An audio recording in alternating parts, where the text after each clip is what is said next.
गुड्डू भाई, और रोक नहीं सकते, गाड़ी रोको।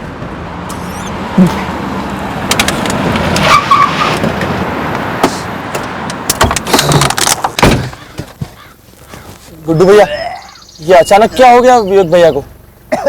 कल रात में कुछ गड़बड़ खा लिया होगा, फूड पॉइजनिंग ना हो।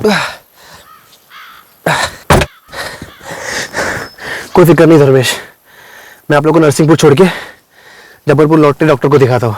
आपने हमारे लिए इतना अप डाउन किया विवेक भाई। स्वाति जी के लिए इतना करना तो बनता ही है ना। चलो गुड्डू भाई।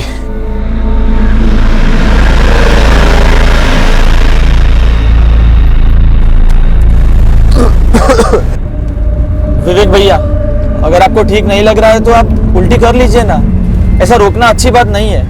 नहीं ठीक है, ठीक है। क्या नहीं नहीं? गुड्डू भैया आप गाड़ी रोकिए प्लीज। अरे नहीं, जरूरत नहीं है। अरे क्या नहीं नहीं, कर लीजिए ना। गुड्डू भैया आप गाड़ी रोकिए।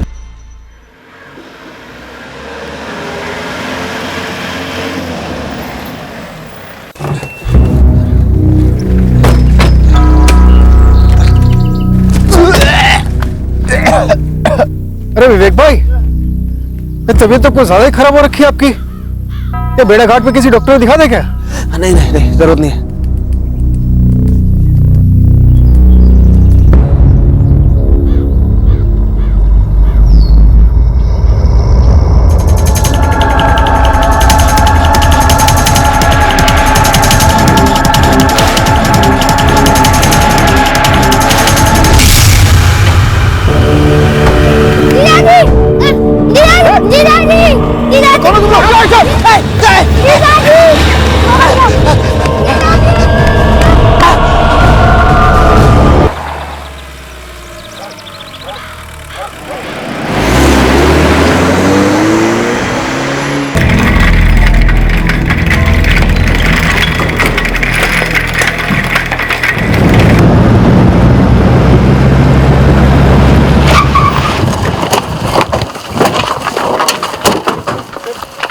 हाँ बिल्कुल, इधर ही गाड़ी खड़ी की थी साहब हम लोगों ने।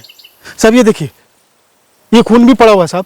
सर फिर वो बाइक पे हेलमेट पहने दो लोग वहां से आए सर, वहां से वहां आए, वहां से हर्ष को उठाया और हर्ष को उठा के सर उस तरफ पहुंचे सर। उस तरफ? जी। मंजू तुम यहाँ संभालो, मैं आगे जाता हूँ बच्चे को ढूंढने। हाँ। धर्मेश भाई उनके पीछे। हाँ। और मैं बस यही मैं खुद यहीं पर खड़ा हुआ था। हर्ष गाड़ी में अकेला कैसे था? मैडम वही तो मैं बता रहा हूँ ना, वो क्या है विवेक भाई की ना तबीयत हो रही थी खराब, उन्हें उल्टी हो रही थी बार बार, तो धर्मेश भाई ने मेरे को गाड़ी रोकने को बोला। विवेक भाई गाड़ी से उतरे, वहाँ पेड़ के पास गए उल्टी करने के लिए, फिर धर्मेश भाई पीछे उतरे पानी लेके उनको संभालने के लिए। अब मैं थोड़ा हाथ पे ढीले करने के लिए मैं यहीं तक ही पहुंचा था, ये देखा अचानक पीछे बाइक से दो लोग आए। बाइक का नंबर नोट किया? मैडम होश किसे था?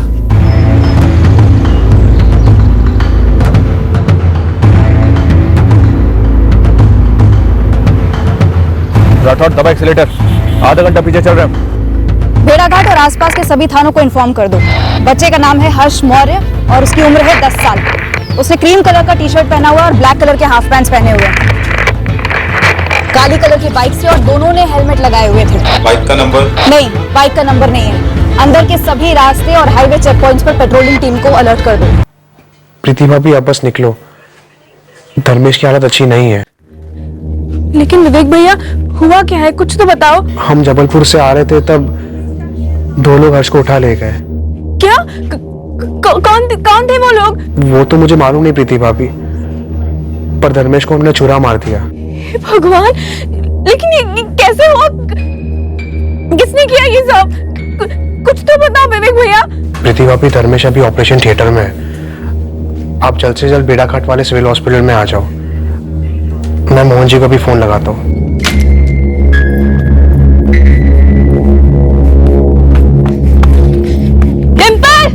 क्या हुआ दीदी? चल, पर मुझे खेलना है। चल, हमें भेड़ाघाट जाना है, चल मेरे साथ। पर दीदी, अरे चल जल्दी। क्या बोल रहे हो विवेक? कब हुआ ये? 1 घंटे पहले हम जबलपुर से नरसिंहपुर जा रहे थे, धर्मेश और राज को घर छोड़ने। भेड़ाघाट पहुंचे ही थे कि अभी कहाँ हो तुम विवेक? भेड़ाघाट के सिविल हॉस्पिटल में। धर्मेश अभी आईसीयू में है। लेकिन वो लोग हर्ष को क्यों उठाने गए? पता नहीं मोहन जी। पेशेंट की अंतड़ियां बाहर आ गई थी इंस्पेक्टर, वो बात करने की कंडीशन में नहीं है, वो बेहोश है और ऑपरेशन अभी तक चल रहा है। और धर्मेश कुशवाहा के साथ जो विवेक आर्य आया था वो? विवेक स्टेबल है, स्टमक इन्फेक्शन लगता है। आप बात कर सकते हैं विवेक से, जनरल वार्ड में है। सर, बच्चे हर्ष के लिए सारे थाने रेड अलर्ट पर लगा दिए गए। सेना सर और बाकी पेट्रोलिंग टीम्स भी उसकी खोज कर रही हैं। कहाँ से लौट रहे थे तुम लोग? जबलपुर साहब। वो सुबह सुबह धर्मेश भैया और हर्ष को नरसिंहपुर से उठाया मैंने। काम क्या था? वीजा के लिए। वीजा? कहाँ का? किसका? धर्मेश कुशवाहा का? नहीं सर, धर्मेश की तो सिर्फ साइन चाहिए थी। वीजा दरअसल हर्ष का बनवाना है। वीजा? 10 साल के बच्चे का वीजा? जी सर, हर्ष के पेरिस की वीजा की तैयारी हो रही थी। धर्मेश और हर्ष को वापस उनके गांव नरसिंहपुर ड्रॉप कर रहे थे। मुझे उल्टी आ रही थी, इसलिए धर्मेश ने गाड़ी रुकवाई और एक कांड हो गया सर।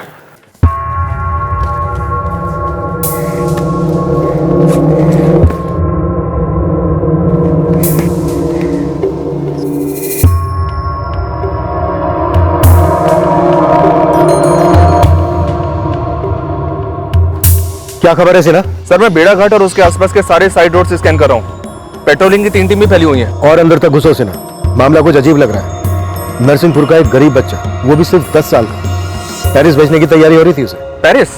जबलपुर उसका वीजा कराने गए थे लोग। मेरी समझ में ये नहीं आ रहा है कि इस बच्चे हर्ष को क्यों उठाया किसी ने।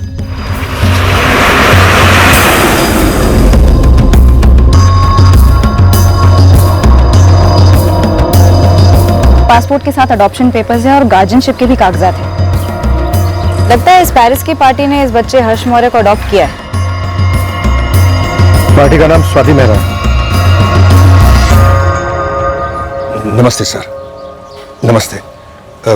मैं मोहन रावत, व्यापारी मंडल का चेयरमैन हूँ। जी कहिए। सर, हर्ष का कुछ पता चला? आप हर्ष के रिश्तेदार हैं? नहीं सर, मैंने तो सिर्फ उसका एडॉप्शन करवाया था पेरिस में। विवेक आर्या का भी फोन आया था।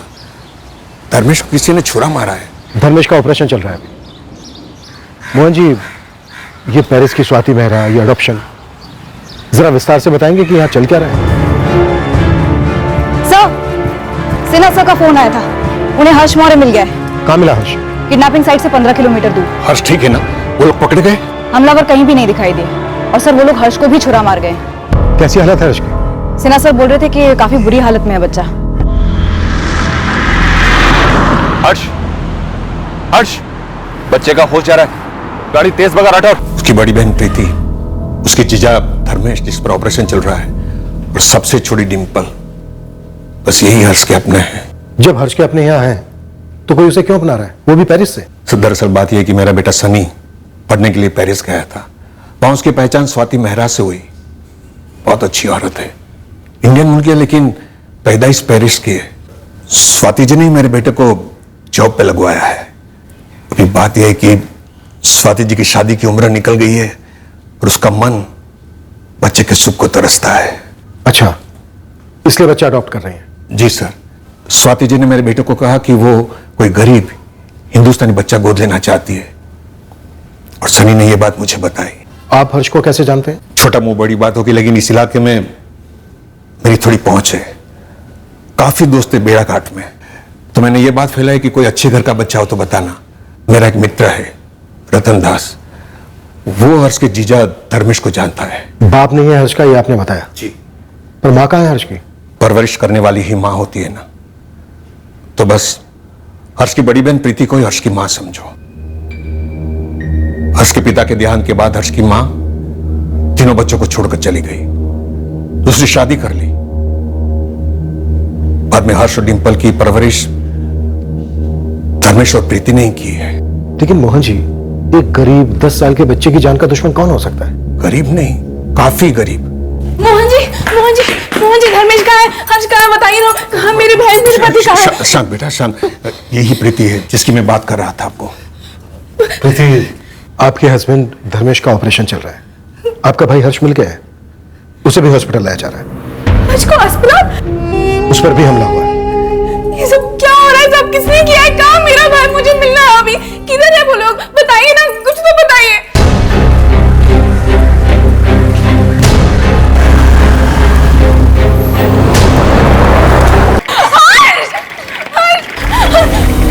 इसको क्यों मारा?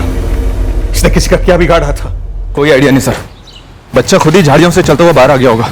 काफी खून बह रहा था उसके पेट से। काफी बुरी तरह से स्टैबिंग हुई है। सिर्फ धर्मेश ने हर्ष को बचाने की कोशिश की तो उसे स्टैब किया, ये बात तो समझ में आई।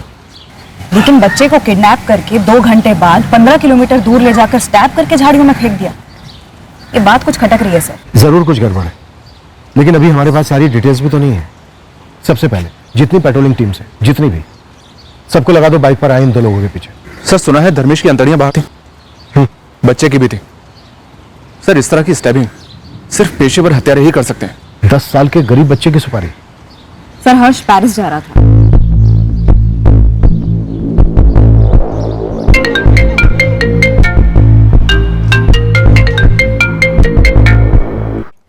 हेलो मोहन जी, कैसे हैं आप? स्वाति जी, बैड न्यूज है। क्या हुआ मोहन जी? वीजा ऑफिस में कोई प्रॉब्लम है?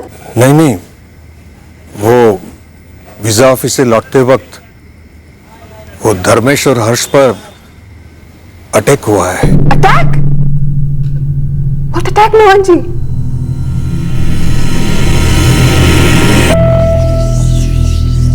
हाँ पापा, हर्ष की कंडीशन कैसी है अब?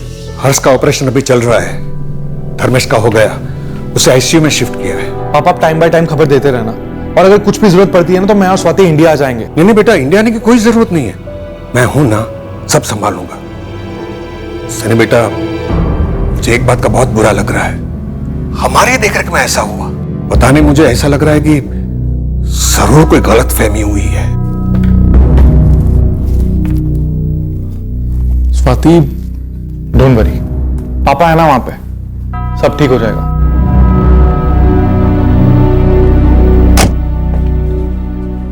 हर्ष का ऑपरेशन अभी भी चल रहा है, टाइम लगेगा। पर हम देख तो सकते हैं ना? सॉरी, आप ऑपरेशन थिएटर में नहीं जा सकते। आप प्लीज बैठिए। डॉक्टर,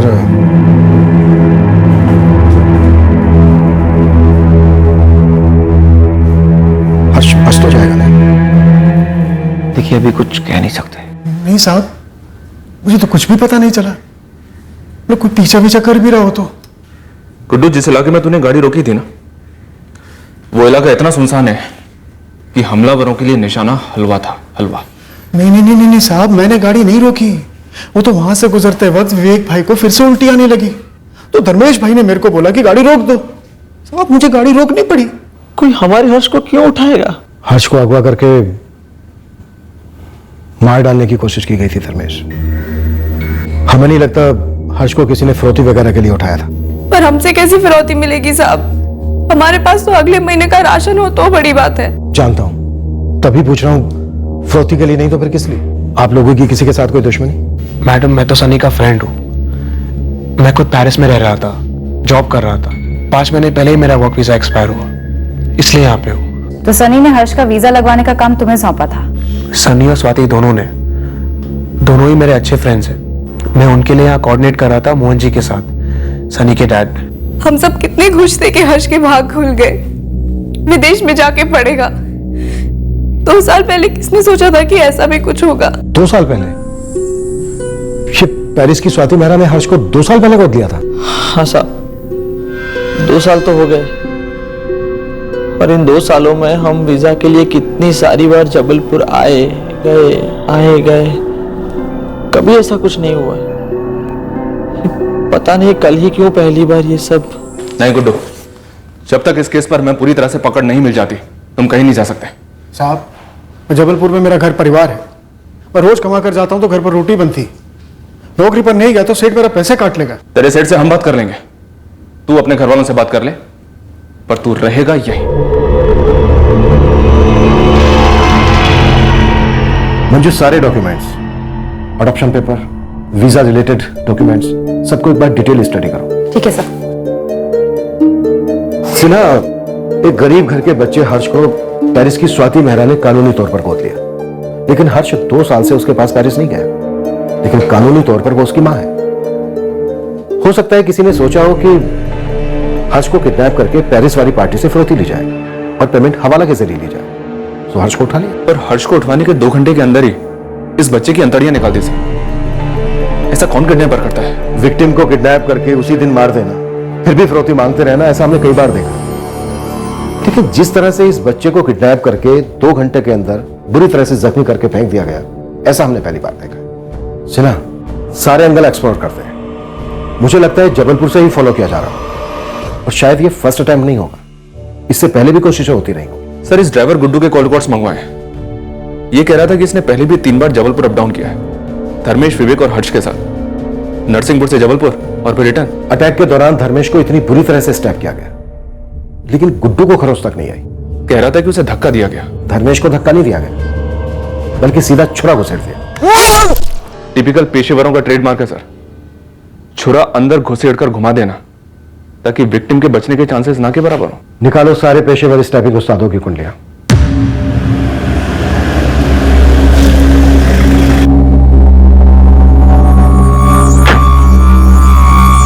पंद्रह दिन में वीजा लगाकर हर्ष को पेरिस जाना था। स्वाति जी ने वहां स्कूल में बात भी करके रखी है। हर्ष का पासपोर्ट 1.5 साल पहले बना। जी, मैंने बहुत भागादौड़ी करके हर्ष का पासपोर्ट बनवाया था। हर्ष की बहन प्रीति बता रही थी कि अडॉप्शन 2 साल पहले हो गया था। 2 साल पहले तो बात शुरू हुई थी, 6-7 महीने तो कागज पत्री बनाने में ही चले गए। बहन प्रीति, जीजा धर्मेश हर्ष की परवरिश कर रहे थे इतने सालों से, फिर वो हर्ष को किसी और को देने के लिए तैयार कैसे हो गए? एक तो 10 साल के बच्चे को समझाना, दूसरा खुद दिल पर पत्थर रखना, कैसे हुआ ये? गरीबी से भारी पत्थर है कोई साहब? ममता इतनी हल्की भी तो नहीं होती ना मोहन जी। गुड्डू ड्राइवर बता रहा था कि हर्ष की माँ माधुरी बगल वाले गांव में रहती है। हाँ, रहती है ना मैडम, माधुरी जाधव नाम है, दमोह में रहती है अपने दूसरे पति राजकुमार के साथ।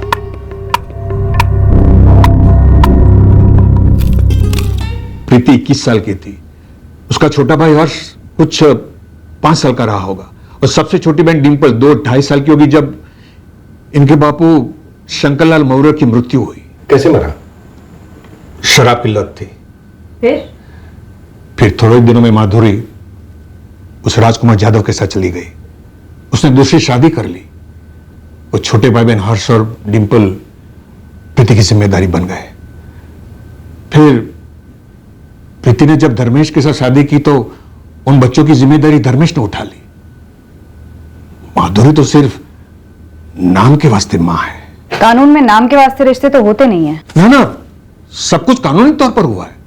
माधुरी से हर्ष कानूनन धर्मेश और प्रीति को ट्रांसफर हुआ, इसीलिए तो इतना वक्त लगा। ट्रांसफर तो जमीनें होती हैं मोहन जी, एक मासूम को ऐसे इतनी दूर देश भेजना, ये परिवार मान कैसे गया? और उस स्वाति मेहरा को ये लड़का हर्षी क्यों पसंद आया? मैंने कहा ना साहब, मेरा बेटा सनी और स्वाति मेहरा बहुत अच्छे दोस्त थे। स्वाति मेहरा बड़ी अकेली थी। पापा, स्वाति बिल्कुल अकेली है, उसके सब रिश्तेदार गुजर गए और अकेले जिंदगी जीना आसान नहीं है। इसीलिए कल उन्होंने मुझे अपने दिल की बात बताई, वो एक बच्चा गोद लेना चाहती है। पापा, आपको तो पता ही है, मेरे यहाँ पे एमबीए करने के बाद स्वाति जी ने मुझे जॉब दिलवाया और हर कदम पे सपोर्ट किया मुझे लगता है अब मेरी बारी है उनकी मदद करने की, इसलिए आपसे बात कर रहा हूँ। हमें स्वाति जी की साइड ऑप्शन पे मदद करनी होगी। स्वाति जी इतने सालों से पेरिस रह रही है, उनको बच्चा इंडिया से चाहिए। हाँ पापा, स्वाति जी को एक इंडियन बच्चा ही गोद लेना है। एक्चुअली स्वाति जी के एनजीओ के थ्रू भी ट्राई कर रही थी, लेकिन वहां पे प्रोसीजर काफी लंबा है और काफी तामझाम भी है, इसलिए मैंने सोचा कि आपसे बात कर लूं। आप मदद करेंगे ना स्वाति जी की? क्यों नहीं बेटा, स्वाति जी की मदद करना हमारा फर्ज है। Thank you so very much Mohan ji. Actually मेरे पास सब कुछ है, लेकिन होकर भी कुछ नहीं है। सो मेरा एक डिजायर है कि मेरा भी एक बच्चा हो जिसको मैं दुनिया की सारी हैप्पीनेस दे सकूं। अच्छा सोचा है आपने। स्वाति जी, मुझे थोड़ा वक्त दीजिए, मैं देखता हूँ यहाँ कोई एडॉप्शन सेंटर होगा, वहां जाके मैं बातचीत करता हूँ। आप बात करो मोहन जी। धर्मेश कुशवाहा हमारे खेत में मजदूरी करता है। उसने सामने से बताया था कि उसकी पत्नी प्रीति के छोटे भाई बहन हर्ष और डिंपल की जिम्मेदारी उसकी है। बेचारे गरीब लोग हैं, 2 बच्चों को पालना उनके लिए आसान नहीं होगा। अब ऐसे में अगर डिंपल या हर्ष में से किसी एक को कोई गोद ले लेता है तो एक बच्चे की जिंदगी भी संवर जाएगी और धर्मेश का बोझ भी हल्का हो जाएगा। सबका फायदा होगा मोहन जी। सबसे पहले मैंने धर्मेश और प्रीति को बिठाया और कहा ये है, बोलो क्या करना है, तो वो हर्ष को स्वाति जी को गोद देने के लिए तैयार हो गए। तब जाके मैंने सब पेपर्स बनवाए सर। हर्ष ही क्यों, डिंपल भी तो थी। जी, लेकिन स्वाति जी हर्ष को गोद लेना चाहती थी।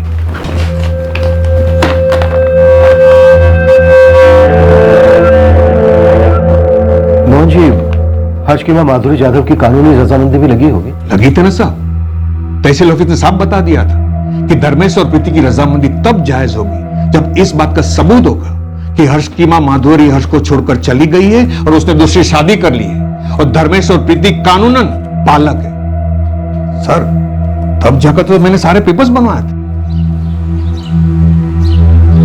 सबसे पहले माधुरी और उसके दूसरे पति राजकुमार, इन दोनों की शादी का रजिस्ट्रेशन करवाना पड़ा। उसके बाद एनओसी लेनी पड़ी माधुरी से कि धर्मेश और प्रीति अब हर्ष के कानूनी पालक होंगे। मां बाप की तरफ फैसले देंगे हर्ष के। ये कानूनी पालक बनाने का भी पूरा तामझाम किया तहसील ऑफिस में। धर्मेश और प्रीति हर्ष के कानूनी पालक हो गए। फिर सितंबर 2015 में स्वाति जी पेरिस से यहां आई हर्ष को मिलने के लिए और सारी फॉर्मेलिटीज पूरी करने के लिए, ताकि वो हर्ष को गोद ले सके।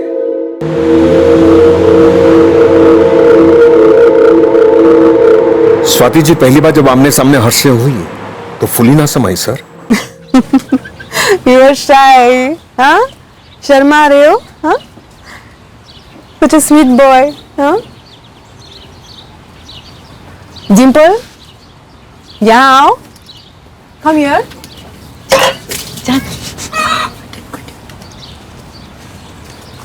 ये है चॉकलेट, पसंद है ना? हाँ? और ये ड्रेस. इधर बैठो.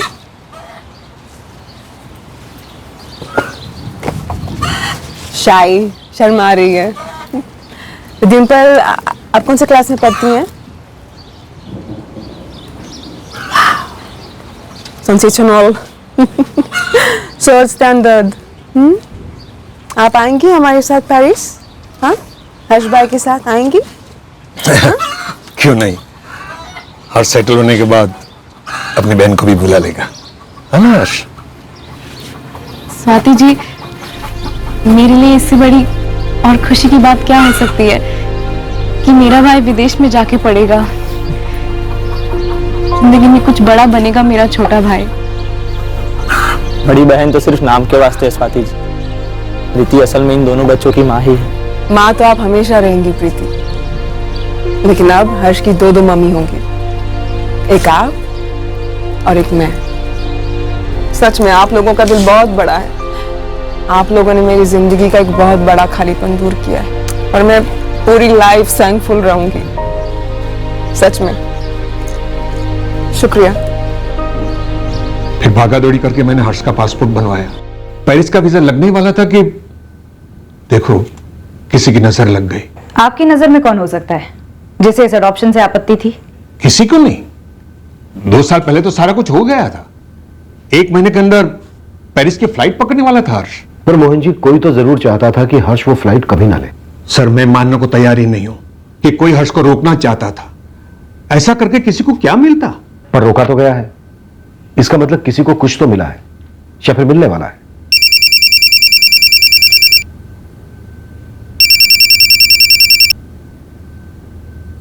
यस डॉक्टर पवार, बोलिए।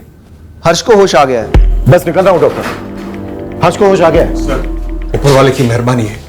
मुझे लग रहा है कि कोई गलतफहमी की वजह से हर्ष पर हमला हुआ है। जरा सोचिए, मासूम को कोई क्यों छुरा मारेगा? अब हर्ष को होश आ गया है तो उसी से पूछते हैं कि बाइक पर वो 2 लोग कौन थे।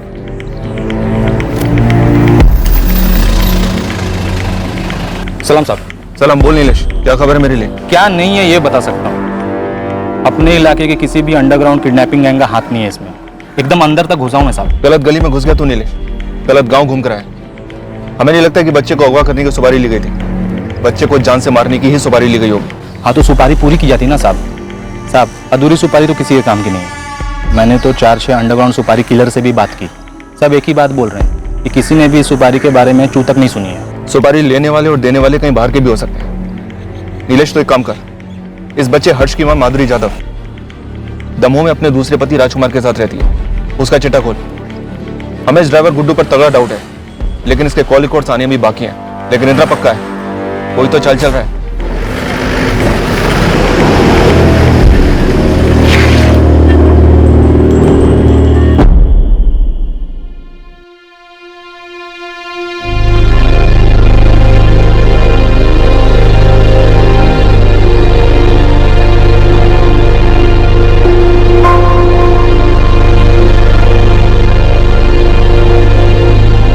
कैसे हो हर्ष बेटा? डिम्पल, आपकी प्रीति दीदी कहाँ है? दीदी दवा लेने गई है। आपके जैसा बहादुर बच्चा मैंने आज तक नहीं देखा। आप इतनी बुरी तरह से घायल हुए, फिर भी अपने पैरों पर चल रहे थे। हीरो आप, हीरो। हर्ष बेटा, मैं ज्यादा वक्त नहीं लूंगा, आप भी आराम से बोलना। वो दो लोग जब आपको बाइक पर उठाकर ले गए, उसके बाद क्या हुआ? वो लोग सुनसान रास्ते पर मुड़ गए और फिर चलते रहे।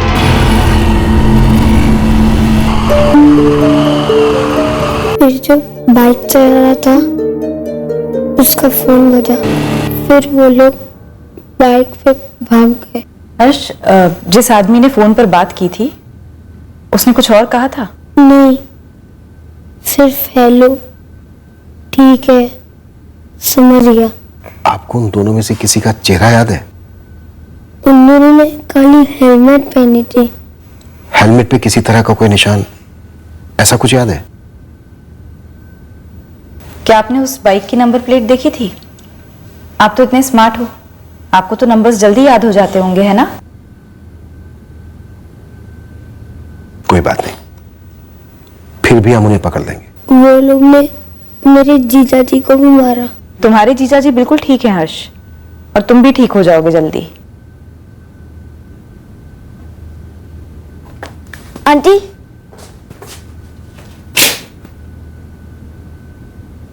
अब हर्ष भी आपको पेरिस मत जाने दो। अब दीदी और जीजा जी को समझा दो। डिंपल बेटा, आपके हर्ष भैया कहीं नहीं जा रहे हैं, यहीं पर हैं। और आप भी अपने हर्ष भैया का खूब ख्याल रखना। इस वक्त आपके हर्ष भैया को आपकी बहुत जरूरत है।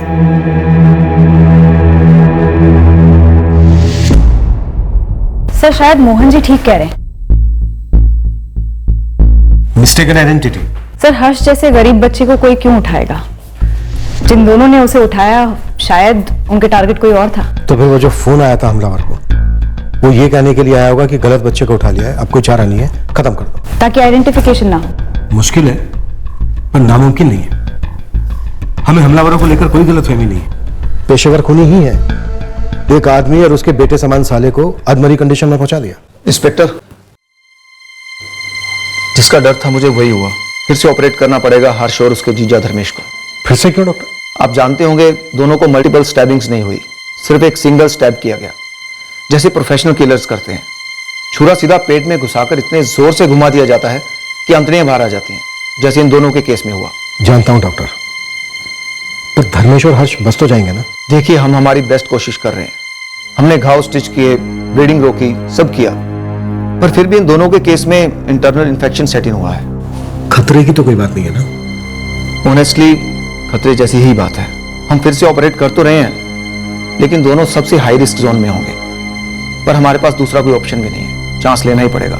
10 साल के बच्चे को कोई अडल्ट समझ के तो अगवा करेगा नहीं।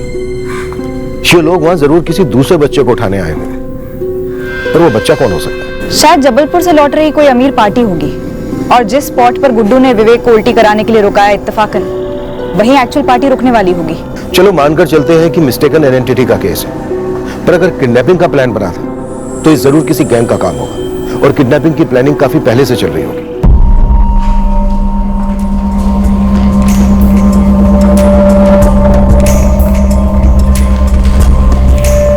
सिना, बेड़ाघाट, जबलपुर और आसपास के इलाकों में जितने भी किडनैपिंग के आरोपी हैं, जितने भी पुराने गैंग्स हैं, सबकी हिस्ट्री खोद निकालो। अभी लग जाता हूँ काम पर। सर, वैसे विवेक आर्य और ड्राइवर गुड्डू, इन दोनों के कॉल रिकॉर्ड्स आ गए हैं, लेकिन दोनों के ही कॉल रिकॉर्ड्स में कुछ भी फाउल प्ले जैसा नजर नहीं आ रहा है। मिस्टेकन आइडेंटिटी केस भी हो सकता है, पर इस पॉइंट पर कुछ भी दावे के साथ नहीं कहा जा सकता। प्रीति, आप कैसे हैं धर्मेश और हर्ष? दोनों ही अच्छे नहीं है माँ। डॉक्टर ने कहा है कि दोनों की हालत बहुत ही नाजुक है, कुछ समझ में ही नहीं आ रहा है। दोनों को अच्छी तरह संभाल बेटी, पता नहीं अपने हर्ष के साथ ही क्यों हुआ।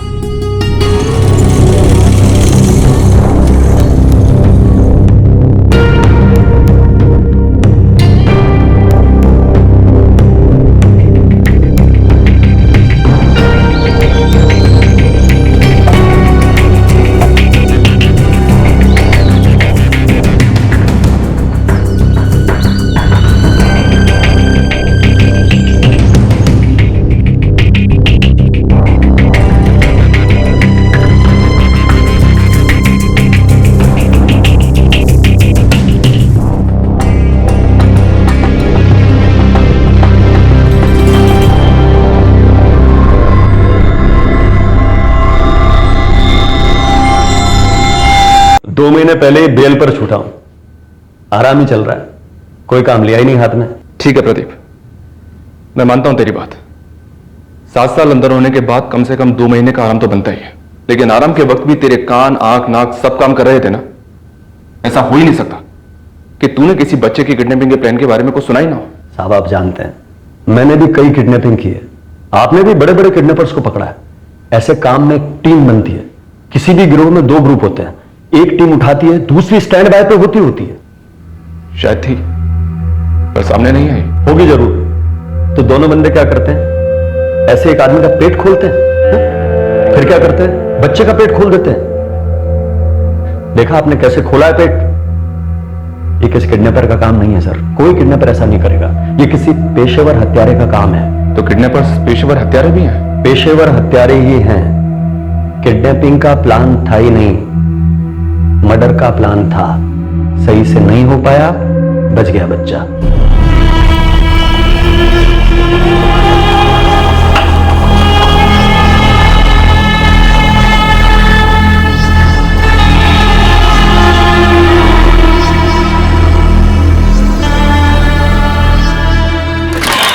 तो एक बैड न्यूज है, हर्ष और धर्मेश दोनों की हालत और भी खस्ता हो गई है। इन्फेक्शन फैल गया? बहुत जल्दी और बहुत बुरी तरह से।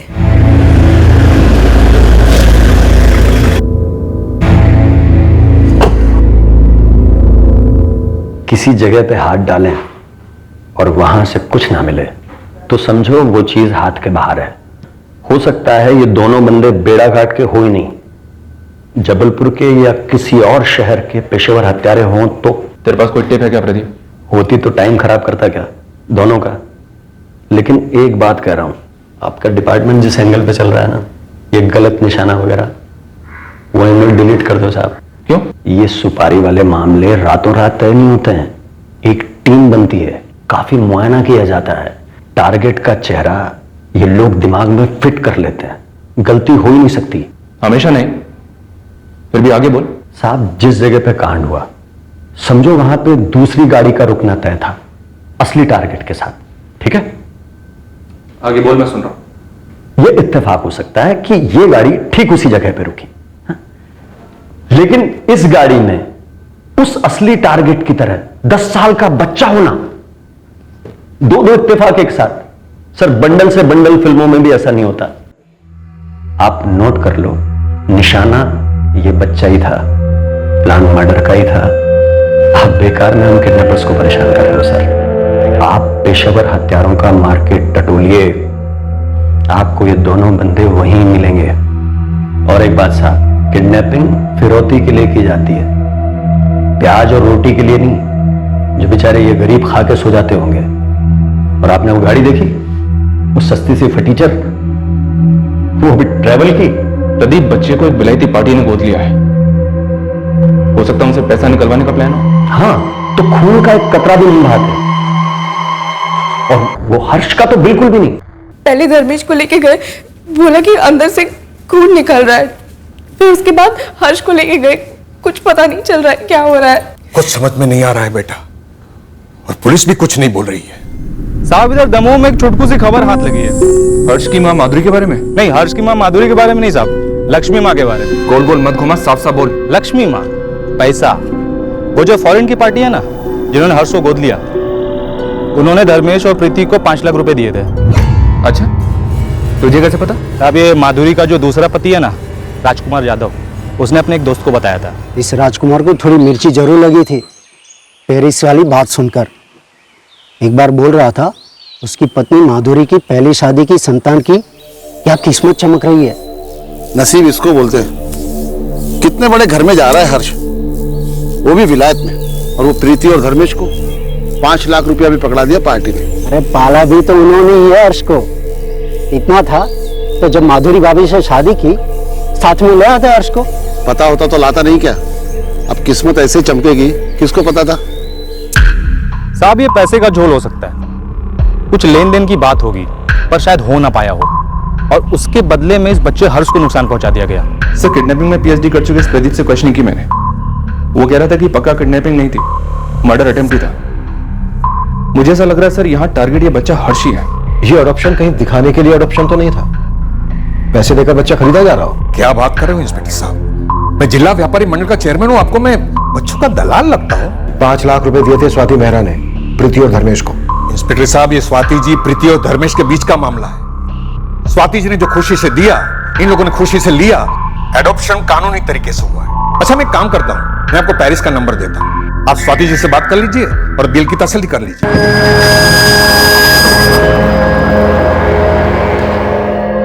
That is correct, officer. मैंने धर्मेश कुशवाहा को 5 लाख रुपए दिए थे जब हर्ष के अडॉप्शन पेपर्स अप्रूव हुए थे। पूरी डील कितने में हुई स्वाति जी? पहले इंस्टॉलमेंट के बाद और कितने इंस्टॉलमेंट्स दिए आपने? डील, इंस्टॉलमेंट, आप क्या बात कर रहे हैं इंस्पेक्टर? 5 लाख किस लिए थे फिर? क्योंकि हर्ष के अडॉप्शन के बाद उसकी अपब्रिंगिंग की रिस्पॉन्सिबिलिटी मेरी है, इसलिए उसके टेक केयर के लिए मैंने उसके सिस्टर प्रीति और जीजा को 5 लाख रुपए दिए थे और क्लियरली ये बोला था कि वो ये मनी डिम्पल के लिए भी यूज कर सकते हैं। And you accuse me that I bought my हर्ष। स्वाति जी, 3 सवाल हैं आपसे जिनके मुझे जवाब चाहिए। प्रीति और धर्मेश ने कभी और पैसे मांगे आपसे? No, ये 5 लाख भी मैंने अपनी खुशी से दिए थे इंस्पेक्टर। कोई धमकी दी? हर्ष पर अटैक होने के बाद किसी और ने पैसे मांगे? Again, no। हर्ष को जन्म देने वाली माँ माधुरी जाधव, उसकी कोई इन्वॉल्वमेंट? उसे तो मैंने कभी देखा भी नहीं है इंस्पेक्टर। अब आखिरी सवाल स्वाति जी, सनी के फादर मोहन जी की हेल्प रिटर्न कैसे किया आपने? यूरोज में या डॉलर्स में? What a horrible man you are, inspector. यहाँ मैं अपने बेटे हर्ष के टेंशन में पैनिक हुए जा रही हूँ, उसका ऑपरेशन चल रहा है और आप एक के बाद एक नॉनसेंसिकल, इनसेंसिटिव क्वेश्चनिंग किए जा रहे हैं। Shame on you। Manju, passport, adoption papers, forgery expert के साथ बैठकर डबल स्कैन करो। French counsellor office, passport office, दोनों को लूप में रखो। पूरी पॉसिबिलिटी है कि यहाँ सब कुछ एक ढोंग हो, बच्चा खरीदा गया हो। 5 लाख रुपए पहली इंस्टॉलमेंट। अब ये औरत फ्रांस में बैठकर तो कबूल करेगी नहीं कि बच्चा खरीदा गया है। ठीक है सर, मैं सारे अरेंजमेंट्स करती हूँ। हर्ष की माँ माधुरी को क्वेश्चनिंग के लिए बुला लेते हैं और उसकी बहन प्रीति, वो मोहन जी, विवेक और गुड्डू ड्राइवर, इन सबको रेडार में रखते हैं। पता चला प्लॉट किडनैपिंग का था ही नहीं, हर्ष और धर्मेश के मर्डर का था।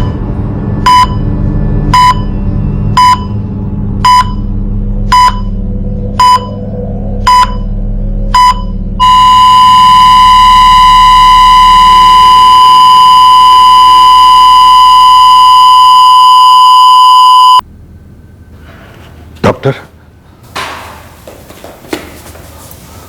हमने पूरी कोशिश की पर धर्मेश को बचा नहीं।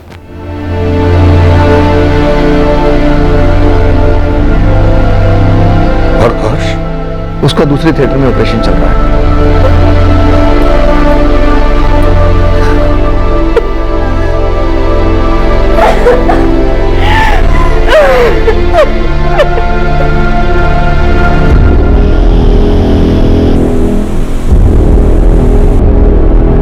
सर, बड़े दिनों बाद एकदम ताजा और गर्मा गर्म खबर आई आपकी। जल्दी सुना सरजू। सर जी, जबलपुर का एक बहुत ही शातिर और वांटेड सुपारी हत्यारा है जिसने कई मर्डर्स किए। वो यहाँ बेड़ाघाट हाईवे के पास देखा गया। कब देखा गया था? 19 जून को यहाँ बेड़ाघाट हाईवे के पास भजिया खाते देखा गया था। साथ में कोई एक पंटर भी था उसका।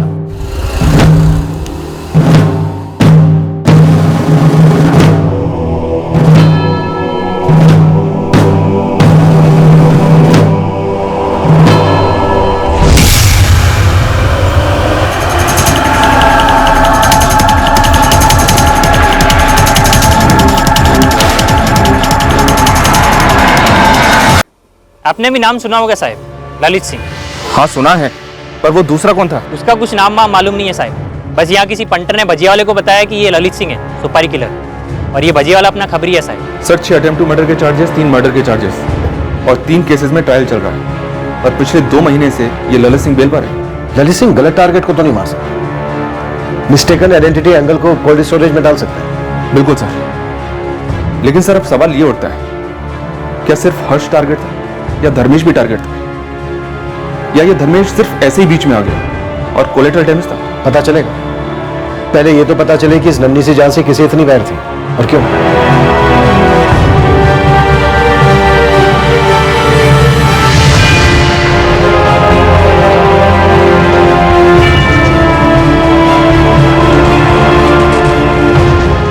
हर्ष का इन्फेक्शन धर्मेश से भी कई गुना ज्यादा था। हमने हमारी हर मुमकिन कोशिश की पर हर्ष को भी नहीं बचा पाया।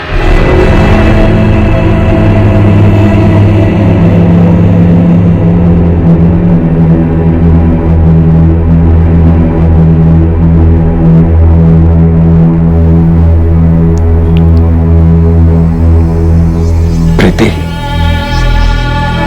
बेटा, हर्ष भी नहीं रहा।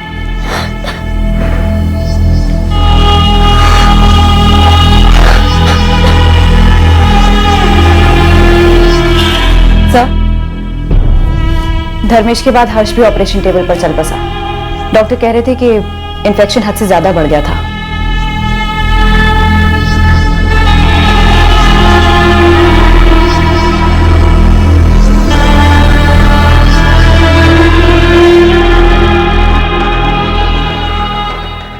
एक 10 साल का हंसमुख मासूम लड़का, गरीब परिवार में ही सही, लेकिन खुशी से जिंदगी बसर कर रहा था। फिर ये ऐसा क्या भयंकर रैकेट था जिसमें बच्चे की हत्या कर दी गई। इस केस की इन्वेस्टिगेशन एक के बाद एक शॉक्स देती गई।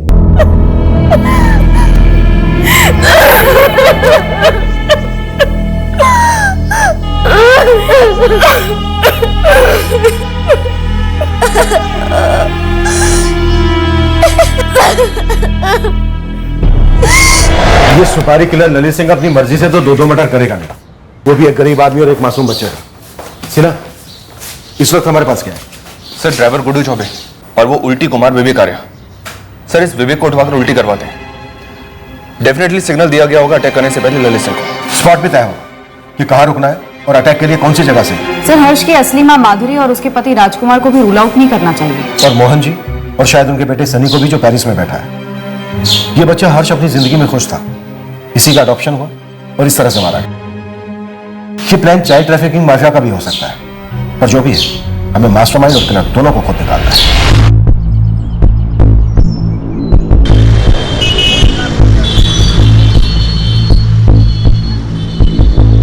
नीलेश, एमपी, यूपी, महाराष्ट्र, नेपाल, वेपाल, जहां कहीं भी इस ललित सिंह का बिल है मुझे पता करके बता। मैडम, ये ललित सिंह खाली पेशेवर हत्यारा नहीं है, खानदानी भी।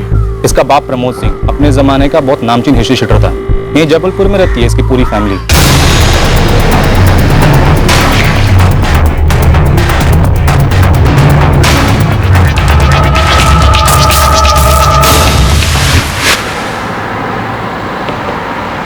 अब क्या बात करने को रह गया है सर? मेरे बेटे हर्ष को क्यों मारा? क्या मिला किसी को? शायद डील के पैसे नहीं मिले हों, इसलिए मर्डर हुआ हो। कोई ब्लडी डील नहीं था। एवरीथिंग, सब कुछ बिल्कुल लीगल था। मोहन जी से बैक चेक कीजिए प्लीज सर। और कुछ भी इलीगल हमारे कंट्री फ्रांस में अलाउड ही नहीं है, समझ रहे हैं? एक्चुअली नहीं समझ रहा हूं स्वाति जी, क्योंकि हमारी समझ ये है कि हर्ष का मर्डर उसके अडॉप्शन और पेरिस जाने वाली बात को लेकर ही हुआ होगा। तो इसके रूट तक जाइए ना सर, और जो भी कोऑपरेशन है मैं आपको दूंगी। बेचारे को बिना बर्थ दिए मैं उसकी मां बनी, और अब बिना उसकी परवरिश पेरेंटिंग किए मैं उसके डेथ का कारण बन रही हूं। इससे ज्यादा और क्या हो सकता है मेरे लिए सर?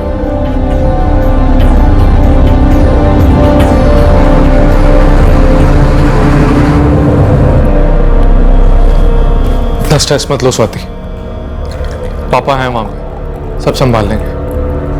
लो पानी पियो। पेट ही खराब है ना विवेक का, तो दवा दीजिए उसे। जवाब तो उसे मुंह से ही देना है। विवेक भैया से क्या सवाल करने हैं आपको? वो तो बस स्वाति मेहरा की हेल्प कर रहे थे हर्ष के वीजा के लिए। वीजा तो कटा है उस बच्चे का और उसके जीजा का भी। पर सर, परवर कुछ नहीं। अब आप लोग रास्ता छोड़ेंगे या हम शराफत छोड़ दें?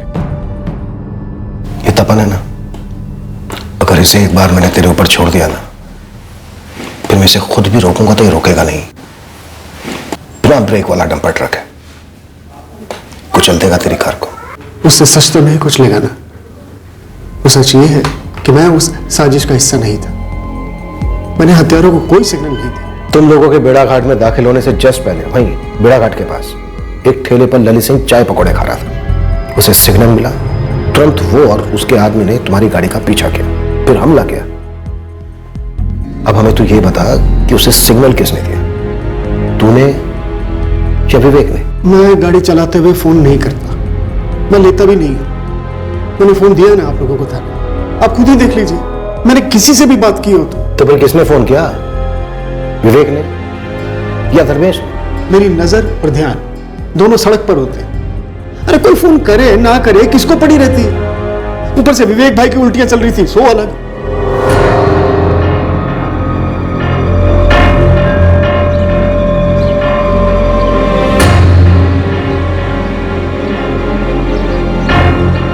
सर, अभी मैं कैसे आऊं? अभी तो धर्मेश और हर्ष की डेड बॉडी को लेकर उनकी फैमिली के साथ मैं नरसिंहपुर जा रहा हूं क्रियाक्रम के लिए। मैं बाद में आऊंगा तो चलेगा सर? चलेगा मोहन जी, लेकिन आना है आपको, इतना याद रखिए। आप कैसी बातें कर रहे हैं? आपकी आवाज, आपकी बातें शक से भरी हुई लग रही है मुझे, वो भी मुझ पर, जिसने इस बच्चे हर्ष का भला चाहा था, परिवार का भला चाहा था। तो फिर आपको शक क्यों हो रहा है कि हम आप पर शक कर रहे हैं? बस कुछ जरूरी सवालों के जवाब चाहिए थे। जल्द से जल्द आइए, वेट कर रहा हूं।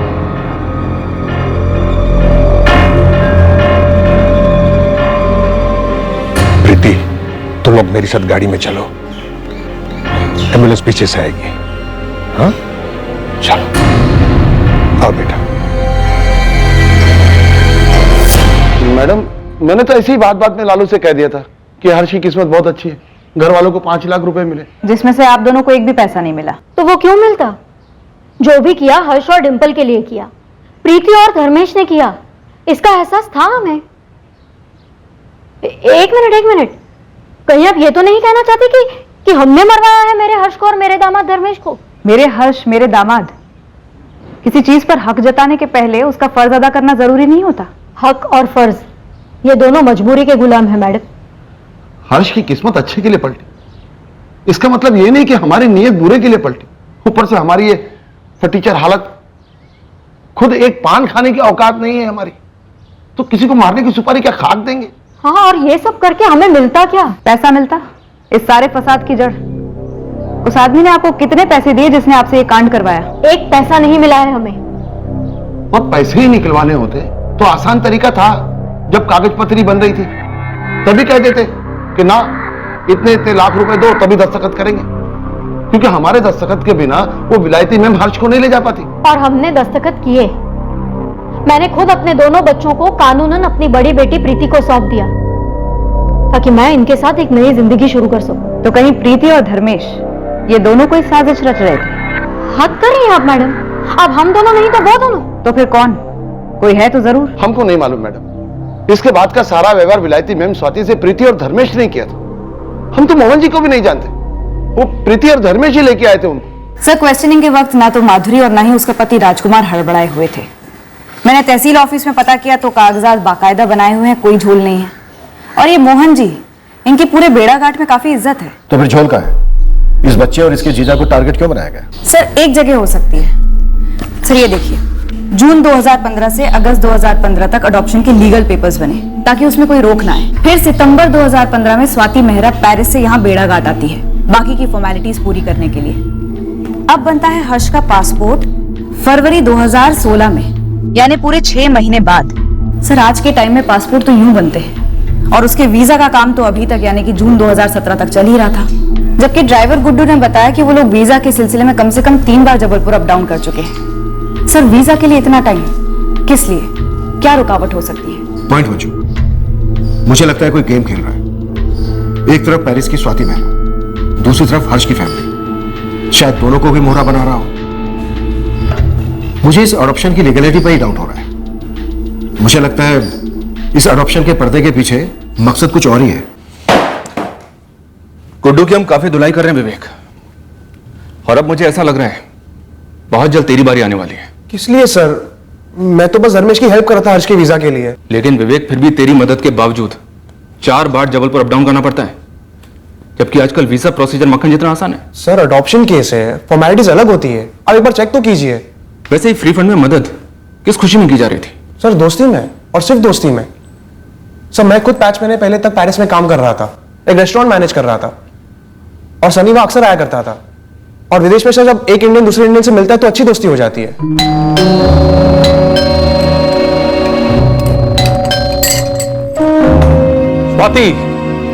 Hi Sunny, lot of traffic. Meet Vivek, hi. He is from Jabalpur. मेरे बेड़ा घाट से सिर्फ 26 kilometre, right? Sir Sunny, Swati और मैं, हम तीनों काफी वक्त साथ गुजारते हैं। फिर इस फरवरी में मेरा वर्क वीजा एक्सपायर हो गया था, तो मैंने स्वाति से हेल्प मांगी थी। कैसी हेल्प? सर वही हेल्प जो उसने सनी की थी। सनी स्टूडेंट वीजा पे था और स्वाति की हेल्प से उसका वर्क परमिट वीजा बन गया। स्वाति ने मेरे लिए भी कोशिश की थी, पर कुछ हो नहीं पाया सर।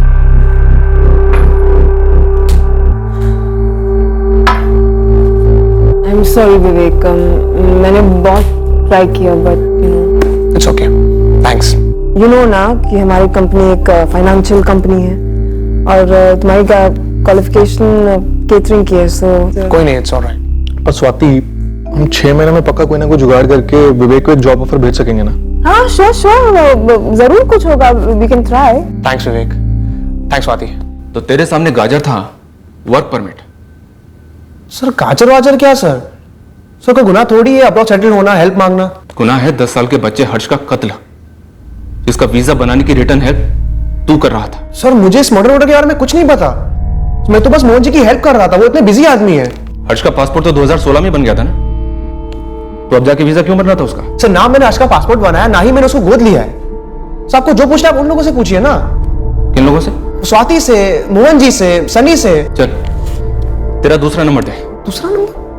वही नंबर जिससे तूने ललित सिंह को कॉल किया था, अटैक करने का सिग्नल दिया था उसे। सर मैंने कोई सिग्नल विग्नल नहीं दिया। हर्ष और उसका जीजा दोनों मारे गए, लेकिन तेरे और गुड्डू के ऊपर एक खरोंच तक नहीं आई। तो सर हमारी गलती की हम बच गए, हम साजिश का हिस्सा बन गए। सर इसमें कोई लॉजिक ही नहीं बनता है। लॉजिक बनेगा विवेक, और केस भी बनेगा, तगड़ा बनेगा, उन सब के खिलाफ जिन्होंने इस कांड में हिस्सा लिया है। ठीक है सर, आप बनाइए तगड़ा केस, अब मैं जाऊं। तू कहीं नहीं जा रहा विवेक, एक बार केस बनेगा ना तो तू काम से जाएगा। लंबा वर्क परमिट मिलेगा तुझे सेंट्रल जेल का।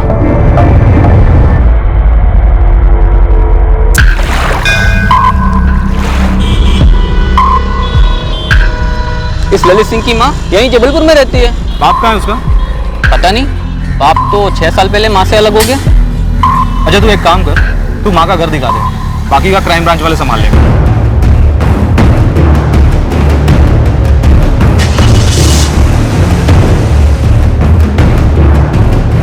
तो लोकेशन पर ही है ना नीलेश? हाँ एकदम ऑन द स्पॉट मैडम। ये ललित की माँ भी मार्केट से घर लौट रही है। वहीं कील गाड़ कर खड़ा रहे, हम 20 मिनट में पहुंच रहे हैं।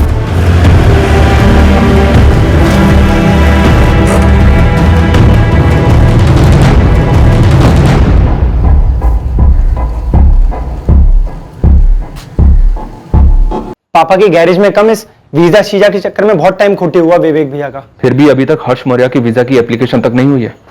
हमने जबलपुर वीजा ऑफिस में चेक किया। मनप्रीत जी, आपका विवेक इस कांड में इन्वॉल्व है। विवेक ऐसा गैर कानूनी काम करके अपना पुलिस रिकॉर्ड क्यों बनवाएगा? उसे तो अब्रॉड में जॉब करके वहां सेटल होना है, यही उसका सपना है। वो ऐसा गलत काम क्यों करेगा साहब? गलत काम नहीं करेगा, लेकिन करवा तो सकता है ना। हमने विवेक का यहां से लेकर पेरिस तक का पूरा चिट्ठा खोला है और बहुत जल्द सारी कड़ियां मिल भी जाएंगे। बेहतर होगा कि आप लोग विवेक से बात कीजिए, उसे सरकारी गवाह बनने को समझाइए। मनप्रीत जी, यही आखिरी मौका है। 2 लोगों की बेरहमी से हत्या की गई थी, जिनमें से एक 10 साल का बच्चा था। मामला बहुत सीरियस है। हर्ष तेरे पास ही रहता तो कम से कम जिंदा तो रहता, और तेरे पास वो खुश तो था ही। माँ इस गरीबी में शायद उसे कम खुशियां दे पा रही थी। यही सोच के दिल पे पत्थर रख के मैं तैयार हुई थी हर्ष को गोद देने के लिए। हर्ष के अच्छे भविष्य के लिए सोच रहे थे मैं और धर्मेश। और धर्मेश, ये मोहन भाई कौन है? मोहन भाई बेड़ा घाट के बहुत बड़े आदमी, रतन दास जी सेठ है ना, उनके कोई दोस्त है, कल मिलने भी आने वाले। कोई विलायती मैम है जो हर्ष को गोद लेना चाहती है। डिम्पल को भी? नहीं, अभी तो सिर्फ हर्ष की बात हुई है। वो विलायती मैम किसी लड़के को ही गोद लेना चाहती है। मैं क्या कहूँ उनसे? ना बोल दो, मेरा दिल नहीं मान रहा है। हमें नहीं चाहिए विलायत बिलायत का चक्कर। हर्ष को कहीं नहीं भेजना है।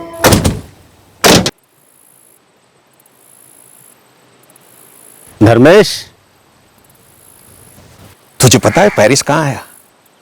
दुनिया का सबसे खूबसूरत शहर है। अस्पताल मुफ्त, पढ़ाई मुफ्त, अगर नौकरी गई ना तो गवर्नमेंट भत्ता देती है।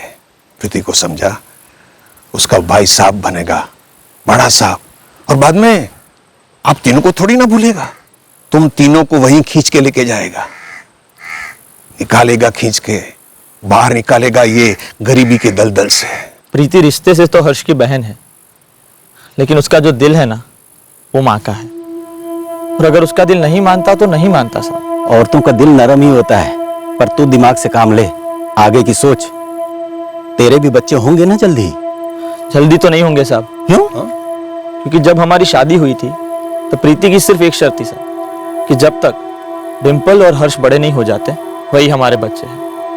एक बार वो बड़े हो जाए, जिम्मेदार हो जाए, फिर ही हम हमारे बच्चे करेंगे। इससे बढ़िया मौका कहां मिलेगा? अगर हर्ष पेरिस चला गया स्वाति जी के पास तो तुम्हारी आधी जिम्मेदारी खत्म हो जाएगी।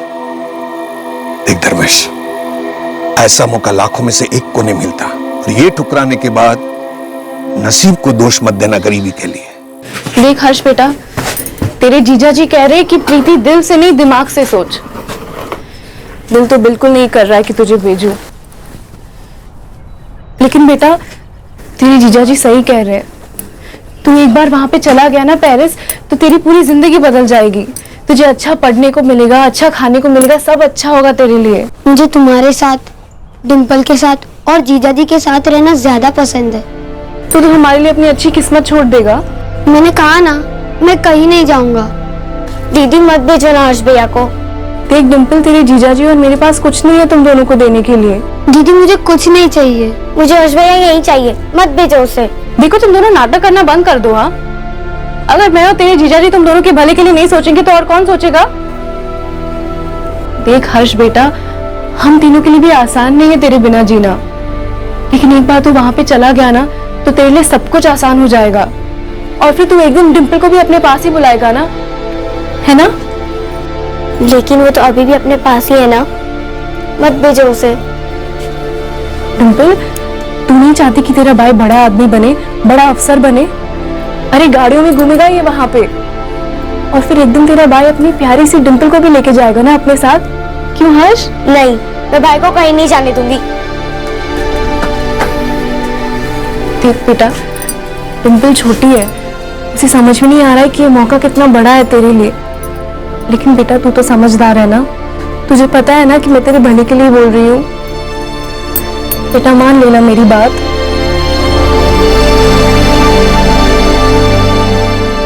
धर्मेश हर्ष और डिंपल को अपने सगे बच्चों की तरह प्यार करता था, और हर्ष ने तो अभी तक ठीक से दुनिया भी नहीं देखी थी। किसी ने कैसी दुश्मनी निकाली हमसे? माँ क्या हो गया ये? तंग आ गई हूँ मैं आप लोगों से। अरे ललित ने कुछ कर दिया, आ गई पुलिस मेरा खून चूसने। उसके बाप ने कुछ कर दिया, आ गई पुलिस मेरा खून चूसने। उन दोनों मुजरिमों के जुर्म के साथ मेरा कोई वास्ता नहीं है, मैं उनसे फूटी कौड़ी तक नहीं लेती हूँ। अब इसमें मेरी क्या गलती है जो मेरा बेटा और उसका बाप दोनों ऐसे निकले? अगर ललित मिला नहीं ना शालिनी जी, तो आपका जीना मुश्किल हो जाएगा। आपकी ये धमकी है ना अपने जेब में रखिए। कायदा और कानून तोड़ने वालों के साथ रह रह के थोड़ा बहुत कानून मैं भी समझने लगी हूँ। आप मुझे हाथ तक नहीं लगा सकती हो, और ये जो तलाशी के नाम पे मेरा सारा घर तहस नहस करके रखा है ना, सब समेट के दीजिए। चलिए। आजकल हफ्तों में पासपोर्ट आ जाता है, लेकिन आपने 6 महीने लगा दिए। सर, हफ्तों में बनने वाले पासपोर्ट में सिर्फ एक माँ होती है, यहाँ 3-3 माएँ थी।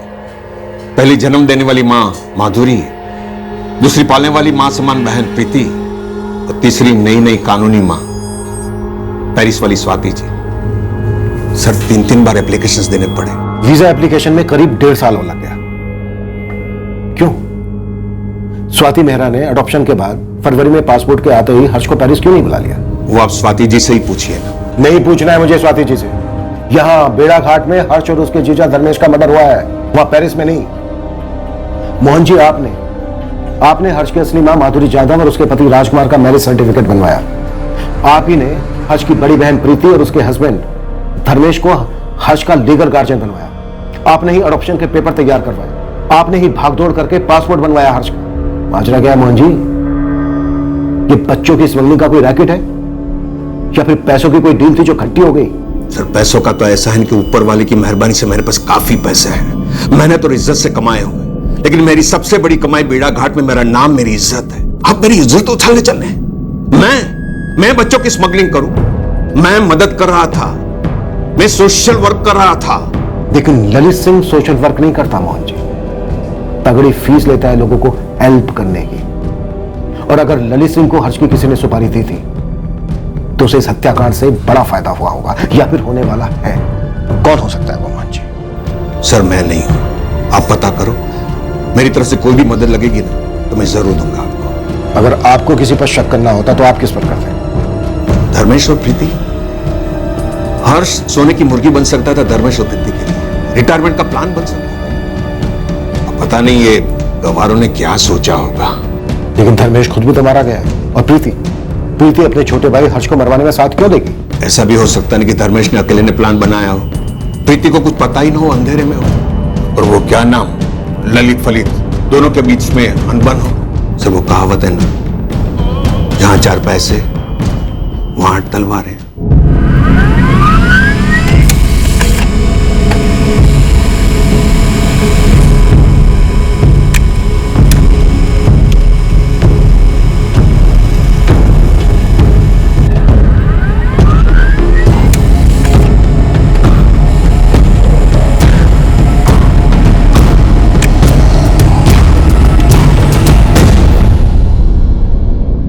आप लोगों से कुछ नहीं छुपाया पापा।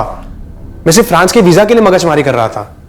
विवेक भी, आप पेरिस में स्वाति जी को कॉल करो ना, उन्हें बताओ यहाँ पर क्या खेल खेला जा रहा है। अरे मैंने स्वाति से बात की थी, उनको समझ नहीं आ रहा है क्या हो रहा है। पुलिस को यह बात खटक रही है विवेक कि तू तो पेरिस में रहकर आया है, तुझे तो वीजा के बारे में सब कुछ मालूम है, फिर भी 4-4 बार ऊपर नीचे क्यों गया? पापा मैं अपना वीजा थोड़ी बनवा रहा था, देहाती गांव वाला था धर्मेश, कुछ समझता ही नहीं था ठीक से। वो कभी ये पेपर नहीं, कभी वो पेपर नहीं। और फ्रेंच कॉन्सुलेट वाले कितना स्ट्रिक्ट होते हैं आप जानते ही है ना। हम बस इतना जानते हैं कि ये सब जो हो रहा है ना, इसका बिल ये आप पे और उस ड्राइवर गुड्डू पर फाड़ना चाहते हैं पुलिस वाले। कोर्ट कानून नहीं है क्या?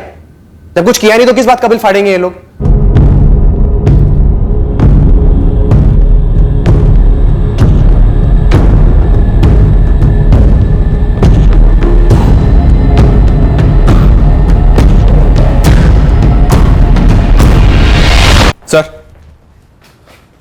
सर इस धर्मेश के कॉल रिकॉर्ड्स में किसी भी तरह की प्लानिंग की कोई हिंट तक नहीं है। प्रीति, माधुरी और माधुरी का पति राजकुमार, सबके फोन रिकॉर्ड्स क्लीन है सर। फिर किसने की इस कांड की प्लानिंग?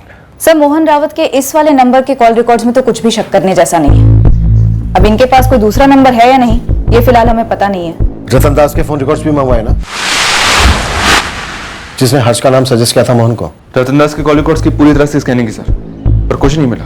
तो फिर बचा कौन? सर इस सुपारी किलर ललित सिंह की मदर शालिनी सिंह, उसके फोन रिकॉर्ड्स में से उसकी बहन रचना राठी का नंबर मिला है। ये देखिए सर, यहीं जबलपुर में रहती है, इसके घर के बाहर भी एक टीम तैनात कर दी है। हो सकता है ललित सिंह इसके घर छुपने आए। इस केस से जुड़े सारे सस्पेक्ट हैं हमारे पास, लेकिन कहीं से कोई एंगल बन नहीं रहा है। हो सकता है इनमें से कोई झूठ बोल रहा हो, या फिर असली कल्प्रिट इनमें से कोई हो ही नहीं। मंजू, धर्मेश और प्रीति ने मिलकर कुछ किया हो, ये वाला एंगल? सर वो एंगल टटोला मैंने प्रीति से बात की। जो कागज पत्री वो लोग बोलते वो सारे धर्मेश लेके जाता था जबलपुर हर्ष के साथ, कभी इस कागजात पे दस्तखत करने, कभी उस कागज पे दस्तखत करने। तुम लोगों को कभी लगा नहीं कि स्वाति जी ने 2015 में हर्ष को अडॉप्ट किया था और 2017 जून तक उसके वीजा के पेपर्स बन ही रहे थे? तुम लोगों ने कभी पूछताछ करने की कोशिश नहीं की विवेक आर्य या मोहन भाई से? हमें मालूम नहीं था कि इसमें इतना समय नहीं लगता है। अगर मालूम होता तो शायद पूछ भी लेते, लेकिन हमें कुछ नहीं मालूम था। जो भी वो लोग बोलते गए वो हम करते गए। इस वक्त तो हम हर चीज हर्ष से जोड़कर देख रहे हैं, पर हो सकता है कि असली निशाना धर्मेश था। क्या धर्मेश की नरसिंहपुर गांव में कोई दुश्मनी थी, कोई झगड़ा वगड़ा रहा हो? नहीं, धर्मेश बहुत ही सीधे थे, किसी के साथ कोई बैर नहीं था। हमें तो समझ में नहीं आ रहा है कि धर्मेश और हर्ष को मार के किसी को क्या मिल सकता है। सर नरसिंहपुर में अच्छी खासी फील्डिंग करवाई मैंने, पर धर्मेश का किसी के साथ भी कोई झगड़ा वगड़ा निकल कर नहीं आया। पर मंजूर सुपारी दी गई, और वो भी ललित सिंह को, मतलब महंगी सुपारी थी सर। अब अगर इस सुपारी से किसी को कोई फायदा नहीं था तो फिर ये सुपारी दी क्यों गई? घूम फिर के सुई हमारी पहली थीसिस पे लौट रही है, मिस्टेकन आइडेंटिटी। पुराने पेशेवर हथियारों से भी कई बार गलत निशाना लगा है। हो सकता है इस बार भी वही हुआ हो। अब इसका जवाब तो सिर्फ ललित सिंह ही दे सकता है सर। हम इस केस से जुड़े सारे संदिग्धों की बार बार इंटेरोगेशन करते रहे। या तो उनके बीच सांठगांठ इतनी तगड़ी थी कि कोई भी नहीं टूट रहा था, या फिर ये एक मिस्टेकन आइडेंटिटी का ही केस था। हम दावे के साथ कुछ नहीं कह पा रहे थे। हम सुपारी किलर ललित की मौसी रत्ना राठी को भी ट्रैक कर रहे थे। उधर पेरिस से हम पर स्वाति मेहरा का प्रेशर बढ़ रहा था, उसके नए नए गोद लिए बच्चे हर्ष के हत्यारों का पता लगाने, पर उसकी तरफ से भी कोई ठोस लीड नहीं मिल रही थी जो हर्ष और धर्मेश के हत्याकांड को क्रैक करा सके। हमारी कंफ्यूजन सिर्फ एक आदमी दूर कर सकता था, खुद ललित सिंह। ललित सिंह को धरने के लिए हमने पूरा जाल बिछा रखा था, बस इंतजार था उसके फंसने का।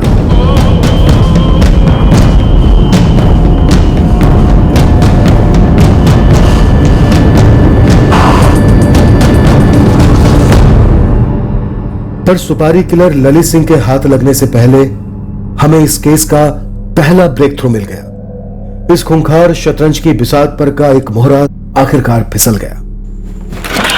सर, गाड़ी का ड्राइवर गुड्डू टूट गया है, बोलता है बोलेगा। देर से पर दुरुस्त, देखते हैं कितना बोलता है।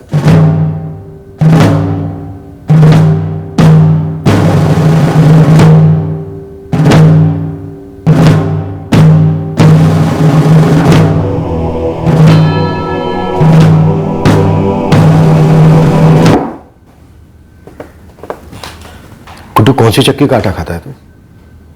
इतने दिन भोला भाला बना रहा, ना बातों से टूटा ना लातों से। मैं पैसों के लालच में आ गया था। मैं बहुत छोटा आदमी। लालच किसने दिया तुझे? शुरुआत से बोल। बोल।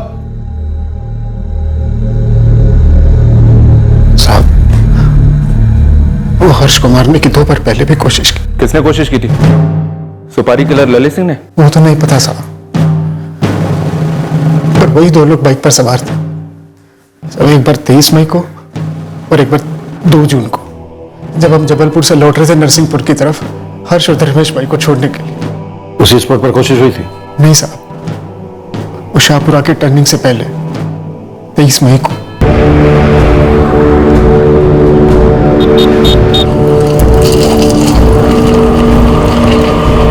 दूसरी बार नूनी बाईपास के पास 2 जून को।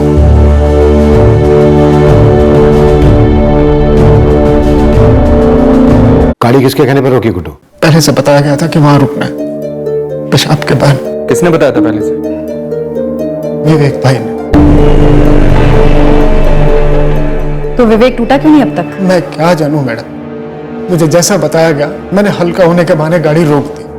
फिर विवेक भाई बाद में बोले नहीं यहाँ नहीं है, अभी नहीं है। पूरी स्टोरी सुना गुड्डू। कब से प्लानिंग चल रही थी? हमारी ट्रेवल एजेंसी की सारी गाड़ियां वो विवेक भाई के पापा मनप्रीत सिंह जी की गैराज में सर्विस होने के लिए ही जाती। गुड्डू, नरसिंहपुर से जबलपुर आना है और रिटर्न नरसिंहपुर जाना है। अरे जब बोलो विवेक भाई, काम है, गाड़ी तो चलानी है। सिर्फ गाड़ी नहीं चलानी, बहुत बड़ा मौका है तगड़ा माल कमाने का, और मेरे साथ पार्टनरशिप का। कैसी पार्टनरशिप है भैया? 1 लाख मिलेंगे तुम्हें। 1 लाख? आराम से करना क्या मुझे? गाड़ी रोकना है जहाँ मैं बोलूँगा। हाँ लेकिन कहाँ, क्यों? ऐसी जगह जो सुनसान हो, हल्का होने के बहाने गाड़ी रुकाना है। हाँ वो तो ठीक है, लेकिन आपने बताया नहीं विवेक भैया। कोई झंझट का काम तो नहीं है ना? ठीक से करोगे तो कोई गड़बड़ नहीं होगी। तुम्हें तुम्हारे 1 लाख तुरंत कैश में मिल जाएंगे। बस इतना है कि इसके बाद तुम्हारा और मेरा कोई लेना देना नहीं होगा। इतना तो मुझे समझ में आ गया था कि मामला बच्चे को लेकर ही। मैं सच कहता हूं मालिक, कत्ल होने वाला है, मुझे इसकी भनक तक नहीं थी। विवेक किसके कहने पर कर रहा था ये? और क्यों कर रहा था? मुझे कुछ नहीं पता मालिक। पूरी स्टोरी उल्टी कर। झूठी उल्टी की तो खून की उल्टी करेगा विवेक आर्या। सर मैं फंस गया था सर। अब फंस जाएगा, यही खोद के काट देंगे। स्टोरी बोल, स्टोरी, अपना टुकड़ा नहीं। सर ये स्टोरी पेरिस में शुरू हुई थी। स्टोरी का विलेन कौन है? स्वाति? सनी? या दोनों? सर सनी ने शर्त रखी थी कि अगर पेरिस लौटना है, जॉब चाहिए, वर्क वीजा चाहिए, तो उसका एक काम करना होगा। तुझे यहाँ पेरिस परमानेंट रेजिडेंसी दिलाने का फुल प्रूफ प्लान है मेरे पास, और कॉन्टेक्ट भी। बस तुझे एक काम करना है, सिंपल सा काम है, तेरे लिए बाएं हाथ का खेल है, आराम से कर ले। यार सनी, कुछ भी कर दूंगा। तू मुझे पहले ये बता कि तुझे ये वर्क परमिट और परमानेंट रेजिडेंसी कैसे मिल रही है? अचानक से कॉन्टैक्ट कहां से मिल गया? देख विवेक, बात अपने तक ही रखना, कॉन्फिडेंशियल है, इसलिए सिर्फ तेरे को ही बता रहा हूँ। मैंने यहाँ पे परमानेंट रेजिडेंसी के लिए स्वाति के साथ कॉन्ट्रैक्ट मैरिज कर ली है। तेरे लिए भी एक लड़की ढूंढी है, फुल प्रूफ तरीका। तू भी मेरी तरह दामाद बन जा पेरिस का, ऐश करेंगे। बस उसके लिए तुझे यहाँ पे टूरिस्ट वीजा पे आना होगा। क्या? अबे तूने मुझे पहले क्यों नहीं बताया ये? अब बता रहा हूँ ना, लेकिन इसके बदले तुझे मेरा एक काम करना होगा। बोल ना, सुन रहा हूँ। काम क्या है? एक मर्डर करना। क्या मजाक कर रहा है यार? एक तो पहले ही वर्क परमिट को लेकर ओवर एक्साइटेड हो रहा हूँ। बोल ना, काम क्या है? मजाक नहीं कर रहा हूँ विवेक, एक मर्डर करना है। इनफैक्ट तुझे नहीं करना है, सिर्फ करवाना है। किसका मर्डर और क्यों? एक बच्चे का मर्डर। इस काम के 6 लाख अलग से दूंगा। अब बोल। यार तुम मर्डर ऐसे बोल रहे जैसे खेत की मूली काट लाना हो। इनफैक्ट उससे भी आसान, तुझे काटना नहीं है, सिर्फ खेत में से मूली कटवानी है, वो भी छोटी वाली। और तूने हर्ष की सुपारी ललित सिंह को दी? जी सर। और ये ललित सिंह तुझे किसने दिया? कैलाश ने। कैलाश? कौन कैलाश?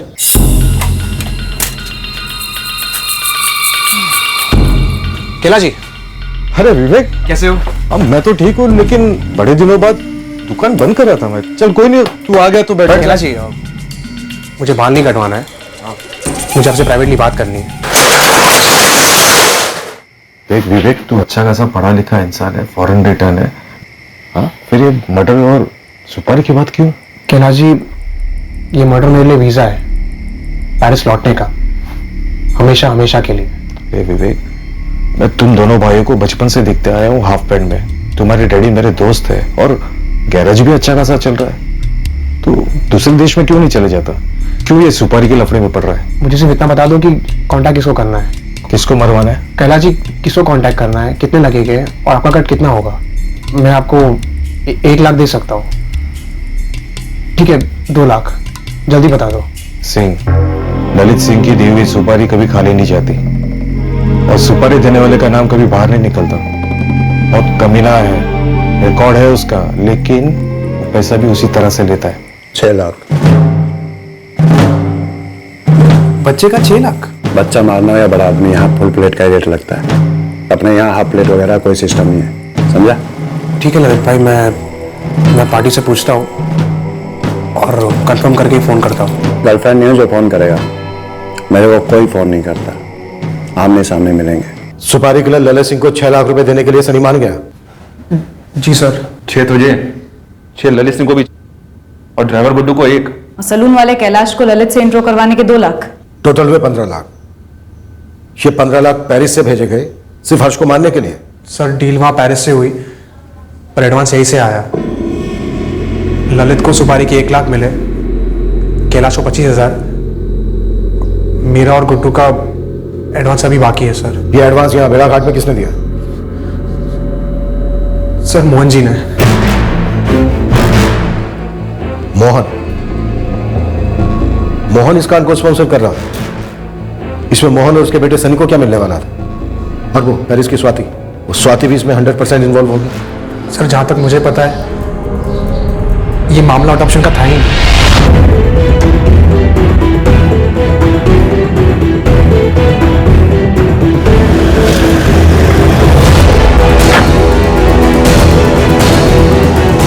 मैडम, लेकिन मुझे नहीं मालूम था कि विवेक किसका मर्डर करने वाला है। मालूम होता तो तू क्या करता? चिल्ड्रंस डिस्काउंट दिलवाता, 2 मर्डर का पैकेज डील करवाता, एक पे एक फ्री। तुम देख रखा, यहाँ पर मंडल का चेयरमैन हूं मैं, मेरी इज्जत है यहाँ पर। तो हम देंगे ना इज्जत आपको।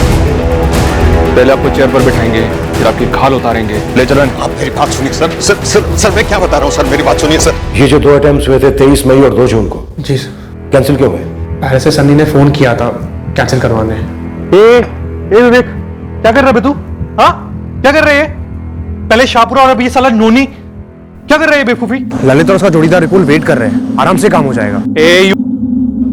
देखो समझ में नहीं आती है, बोला था ना बेड़ा घाट पे जगह चुनने को, कहीं और क्यों चुनी? वो इलाका मेरे पापा का है, सब कुछ संभाले तो वहां पे। तो अभी हम लोग बस लोकेशन पर पहुंचने ही वाले हैं यार, और दोनों वेट कर रहे हैं। करने दे वेट, तू कैंसिल कर। नोनी में काम करेगा साला इडियट। कैंसिल करो, तुरंत कोई दूसरी डेट फिक्स कर। ओ भाई सुन मेरी बात, मैंने 2 बार जगह और टाइम चुनी, तूने हक दिया, कैंसिल कर दिया। 2 बार फेल होने का अपना कभी स्टाइल नहीं रहा, तीसरी बार फाइनल होगा। जगह चुन तो, टाइम चुन तो, हम लोग बच्चे को उठा ले जाएंगे और काम कर देंगे, समझा? ठीक है ललित भाई, मैं फिर से हर्ष और उसके जीजा को एक जगह पे बुलवाता हूँ और कुछ प्लान बनाता हूँ। तो ये वीजा का चक्कर हर्ष के मर्डर के लिए नेट प्रैक्टिस था। ऐसे ही घुमा रहे थे हर्ष और उसके जीजा धर्मेश को, और वो बेचारा जैसे जैसे उससे बोला जा रहा था किए जा रहा था। सर ये पूरा आइडिया, पूरा प्लान मोहन जी ने बनाया था sir. Sir, Mohan ji settlement करना चाहते हैं। बड़ा अच्छा ऑफर दे रहे हैं चेयरमैन मोहन रावत, सुन लेते हैं सर।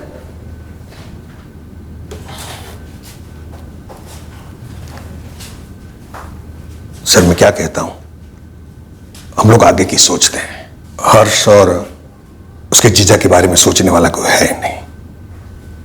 हम यहां हैं, आप लोग यहां पर हैं, और जो असली खिलाड़ी वो पेरिस में, जिसको आपको छू नहीं सकते हैं। आप एक फिगर बोलो, चाहिए तो आप अंदर अंदर डिस्कशन कर लो ना, लेकिन एक दिल खुल के फिगर बोलो, जो मैं दिल खुल के दे सकूंगा। एक 10 साल के बच्चे की तड़ियां बाहर निकलवाने वाला दिल की बात कर रहा है। ये अडॉप्शन किस लिए था? नाटक था कोई, है ना? मेरे बेटे सनी और स्वाति जी ने मिलकर ये प्लानिंग बनाई थी सर। और यहां पर सारी सेटिंग तूने की? नहीं सर। तेरा वो दोस्त रतन दास श्रॉफ, वो भी शामिल था इस साजिश में? नहीं सर, उसने तो सिर्फ पहचान करवाई धर्मेश और प्रीति के साथ। 24 जून को हर्ष की मौत की खबर जब पेरिस गई होगी तो वहां पर खूब खुशी का माहौल हुआ होगा, है ना? हुआ होगा। धर्मेश बीच में आ गया, वरना प्लानिंग तो सिर्फ हर्ष को मारने की ही थी। Okay okay. सनी, सब कुछ ठीक से हुआ ना? सनी तुम मुझे टेंशन दे रहे हो, प्लीज बोलो ना, सब ठीक से हुआ ना? अपना टारगेट हर्ष मारा गया, और साथ में उसका जीजा धर्मेश। एक बच्चा जो जिसके नसीब में मौत लिखी थी, उसके जीजा जिसके नसीब में मौत लिखी थी, लेकिन आपके नसीब में 10 लाख है। सबके नसीब में 10-10 लाख।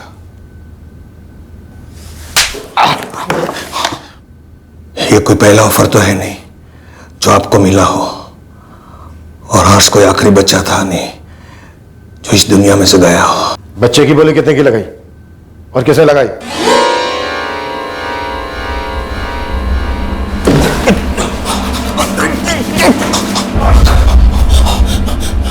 तो क्या? तो क्या? 2 करोड़।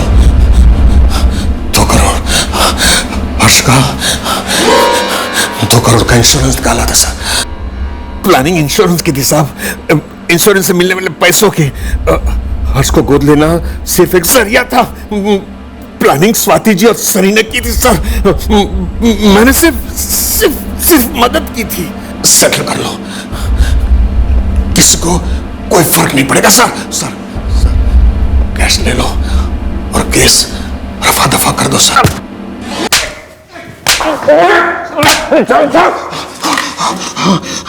फर्क पड़ चुका है मोहन रावत।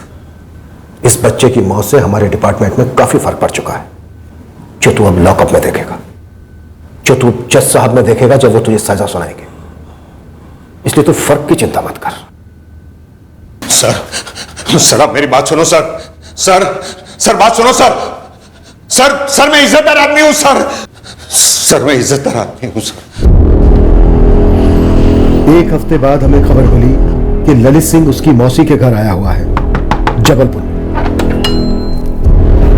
जी? Crime branch. ललित सिंह कहाँ है? ललित वो साहब कौन है मौसी? मौसी नहीं बेटा, तेरा मौसा आया है। ललित एक काम करना, तेरे सर के ऊपर जो खिड़की है ना उसे कूद जा। खिड़की के बाहर मेरे 2 आदमी थे, प्रॉमिस करते हैं तुझे निराश नहीं करेंगे।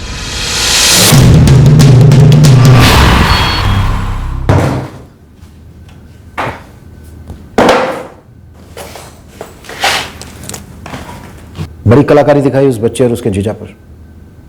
सारी अतड़ियां बाहर। क्या चाकू घुमाया है, और हमें भी घुमाया।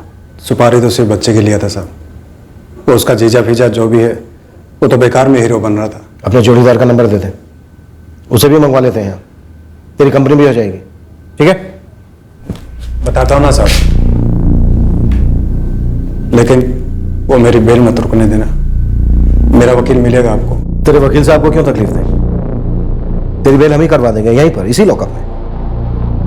उसके बाद तू अंदर रहे या बाहर, क्या फर्क पड़ता है? 6 दिन, पूरे 6 दिन वो बच्चा और उसके जीजा आईसीयू में तड़पे हैं। अब तो जिंदगी भर तड़पेगा। सर हर्ष मोरे के इंश्योरेंस पेपर में कोई झोल नहीं है, मैं लेके आता हूँ, आप खुद देख लीजिएगा। कितनी किस्त भर दी गई है? मिस स्वाति मेहरा ने पहली किस्त अदा की है। और सर मैं आपसे कहना चाहूंगा, मैंने कुछ गलत नहीं किया है, सब कुछ कायदे से हुआ है। पेपर्स तो लेके आइए एजेंट साहब, हम इंश्योरेंस कंपनी से आपसे सबसे बात करेंगे, उसके बाद ही तय होगा। पेरिस लेके ही नहीं जाने वाले थे। नहीं प्रीति, उन्होंने तुम लोगों को ढाल बनाया, खास करके हर्ष को, जीवन बीमा के 2 करोड़ रुपए के लिए।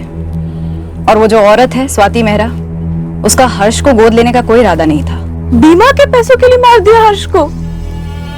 क्यों मार डाला मेरे भाई को? धर्मेश की जान हर्ष को बचाने की कोशिश में गई, धर्मेश को मारने का कोई प्लान नहीं था।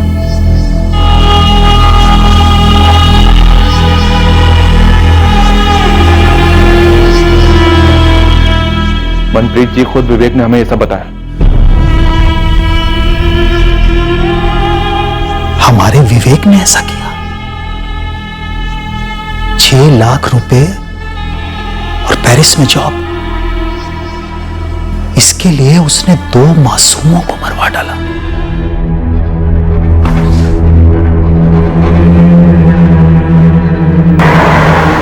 इंश्योरेंस क्यों करवाया? मतलब हर्ष के बेनिफिट के लिए करवाया। आफ्टर ऑल हर्ष को अडॉप्ट कर रही थी मैं। आप क्या बोल रहे हैं सर? आप ऐसा ये वाहियात एलिगेशन लगा भी कैसे रहे हैं कि मैंने इंश्योरेंस के पैसों के लिए अपने ही बेटे हर्ष को मरवाया? स्वाति मेहरा, गलतफहमी पाली तुमने और सनी ने भी कि फर्स्ट वर्ल्ड मुल्क में छुपकर बैठने की जगह मिल जाए तो इंडिया में तुम जो मर्जी जुर्म कर सकते हो, हम तुम तक कभी पहुंचेंगे नहीं। शट अप, बहुत सुन लिया मैंने। तुम्हारी ये स्वेट्स, ये एलिगेशन मुझ पर असर नहीं करती। ऑलराइट, धमकियां मत दो मुझे। ये धमकी नहीं है, ये अगले कुछ दिनों का फोरकास्ट है तुम दोनों को। मौसम बड़ा खराब होगा, इतना खराब कि तुम अपने अपार्टमेंट में छुपकर बैठो, पेरिस के किसी मॉल, होटल या गली में शरण लो। आंधी आएगी, आंधी, और वहां से तुम्हें उखाड़कर सीधे हमारे कोर्ट में फेंक कर जाएगी। तुम्हारे डैड ने कहा था कि वो सब कुछ मैनेज कर लेंगे, वो ये पुलिस उनकी मुट्ठी में। एकदम मुट्ठी छोटी पड़ गई है पापा की। ये सब उस इडियट साले विवेक की वजह से हुआ है। ये सच एन इडियट। तुम्हें लगता है कि वो यहाँ तक पहुंच पाएंगे? नो ना, फ्रांस के लॉज और इंडिया के लॉज। हाँ, आप नहीं पहुंचेंगे और पापा भी बेल पर बाहर निकल ही लेंगे।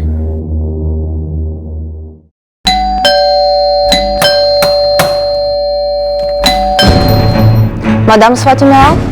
Oui, officier. Le monsieur Sani là-bas, est-il avec toi? Oui, officier. Sani? Sani? Oui, officier. Que se passe-t-il? Nous avons votre mandat d'arrêt. What happened, officers? What have we done? Quoi on nous fait? Nous avons un mandat d'arrestation. Provincial Provence Dan. Vous pouvez le lire. पहले lookout notice जारी, फिर red corner notice जारी, ताकि स्वाति मेहरा और सनी रावत के फरार होने के सारे प्रयास भंग किए जा सके।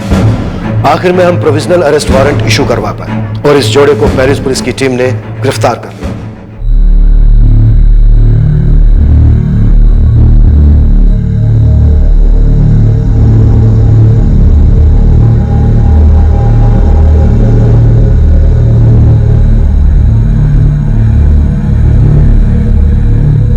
हम इस केस को आखिरी पड़ाव तक लेकर ही जाएंगे। हम स्वाति मेहरा और सनी रावत के फ्रांस से इंडिया एक्सट्राडिशन के लिए पूरा जोर दे रहे हैं। हमें उम्मीद है ये जल्द से जल्द होना चाहिए। हमने इस निहायत ही घटिया और भयंकर षड्यंत्र को सफल होने नहीं दिया। हम अपनी देखरेख में ऐसा कभी होने भी नहीं देंगे।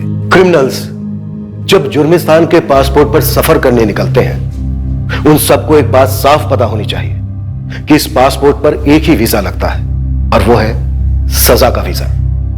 इस पासपोर्ट और वीजा पर क्रिमिनल की हर उड़ान वाया लॉकअप, वाया अदालत, सीधे जेल को जाती है। मुजरिमों को यह समझ लेना चाहिए कि यह वन वे फ्लाइट है और रिटर्न फ्लाइट के लिए सालों का वेटिंग पीरियड होता है। जय हिंद। इस तरह के और भी एपिसोड देखने के लिए हमारे चैनल को सब्सक्राइब करें और बेल आइकन दबाना ना भूलें।